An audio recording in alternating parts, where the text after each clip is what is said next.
মুরব্বি মুরব্বি।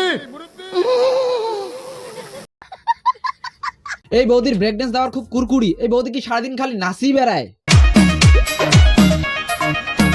এই বৌদি কাজের নামে গান সেটু ভিডিওত খুব টেলেং টেলেং করে। তাল গাছে তাল নেই আমার বরের। এই চুপ, তোমাকে বলছি এইসব বলতে, কার কি আছে না আছে বলতে নাই। চুপ।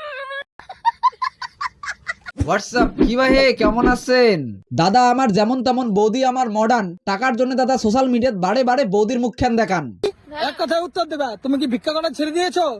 না টাকার লোভ আর ভাইরাল হওয়ার নেশা মানসিক নর্দমার কিট বানায়। তার প্রমাণ হলে এই বৌদি শরম লজ্জার মাথা খায়া ভাইরাল গান ও চিত্রান্ন গান ব্রেক ডান্স দিয়া সোশ্যাল মিডিয়ার চ্যাংড়াগুলোর ফুটেজ খায় বেড়ায়। এই তেলতেলি সাপড়িগুলো কয়দিন পরে মঞ্চ দুটিয়া বড় বড় ভাষণ মারাইবে। আমরা তো সংস্কৃতির কাজ করে লাগছি, আমরা তো এলে বিনোদন দেওয়ার জন্য বানাই। এলে হল তোমার বিনোদন। অ্যাঙ্করিয়া যদি সেলিব্রিটি হওয়া যায় তাহলে এত পড়াশোনা এত পরিশ্রমের দরকার কি আছে? সকালে তাহলে কমর ঝকায় ভাইরাল হয়ে সেলিব্রিটি হবার পায়। এক কথা এলে হল টারির বেটি হওয়ার ছাপড়ি হওয়ার সূত্র, তাছাড়া আর কিছু নয়। এলে রাজবাড়িটাও বাদ দেয়, রাজবাড়ির ছাপড়িগিরি করিয়া রাজবাড়ির মান সম্মান পামচার করে ধরছে।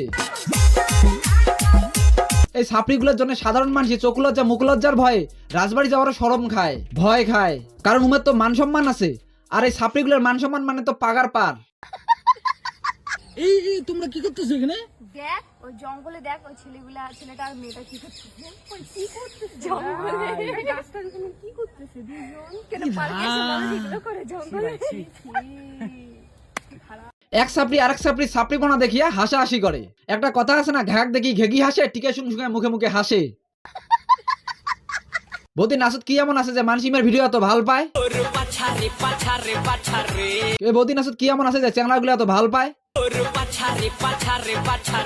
এই বৌদি ভিডিওত কি এমন দেখায় যে মেয়ের ভিডিও তাড়াতাড়ি এত ভাইরাল হয়ে যায়?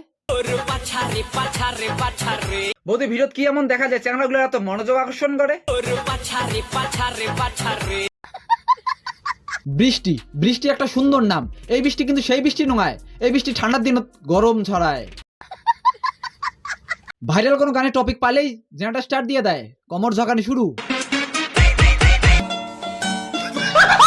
ভাইরাল কোনো গানের মানে বুঝুক বুঝুক না বুঝুক নাই, চ্যানেলগুলোর মনোযোগ আকর্ষণ করি পাইলে খালি বাসে চাটাচাটি করিয়া সোশ্যাল মিডিয়ার আগে যাওয়াটা যদি একটা রাস্তা বা ঘাটা হয়, তাহলে অভিনয়ের কলাকালের না পায় থাক না থাক করাটাও একটা আর্ট বা শিল্প। যে শখের মানুষটাকে ত্যাগ করে তোমাকে বিয়ে করেছিলাম না, সে আজকে চাকরি পেয়েছে। আর উমের দেহাত সাদের লাউ লেখার জন্য উমের দেওয়ানি আছে। আরে উত্তরবঙ্গের হিরো আলম, তুই কি নিজেকে ট্যাটু আর্টিস্ট মনে করিস যে মানুষের দেহাত সাদের লাউ লিখিত যাস? গাইস, ভিডিওটা কোন অংশটা তোমাকে ভালো লাগলে নিচে কমেন্ট করে জানাবেন। ভিডিওটা খালি বিনোদনের জন্যই বানা হয়েছে। আর ভিডিওটা ভালো লাগলে লাইক কমেন্ট শেয়ার অবশ্যই করবেন। দেখা হচ্ছে নেক্সট ভিডিও। চলো।